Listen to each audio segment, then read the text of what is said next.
ស្ដីឆ្នាំថ្មីឆ្នាំវស្សាសូមគោរពជំរាបសួរអាយុដំលោកជំទាវលោកស្រីមេដាបៃតា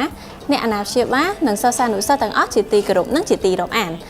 តើសង្គ្រាមឆ្នាំថ្មីឆ្នាំវស្សានៅថ្ងៃទី10ខែមេសានេះសាលាបញ្ញាសាស្ត្រអន្តរជាតិសាខាសែនសុខនឹងប្រារព្ធកម្មវិធីអ្វីខ្លះទៅពេលព្រឹកវេលាម៉ោង 7 ព្រឹកការអញ្ជើញមកដល់របស់គណៈគ្រប់គ្រងបុគ្គលិកសិក្សាមេដាបេដាសិស្សនិងសិស្សានុសិស្សប្រារព្ធកម្មវិធីនមស្ការព្រះរតនត្រ័យ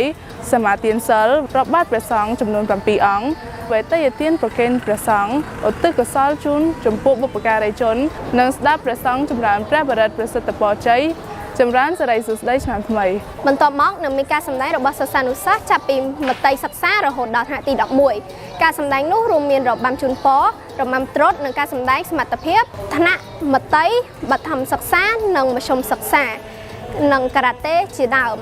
រហូតដល់ម៉ោង 11:30 នាទីព្រឹកពិសេសជាងនេះទៅទៀតក៏មានការរៀបចំតូបអាហារប្រពៃណីរបស់សិស្សានុសិស្សយើងផងដែរ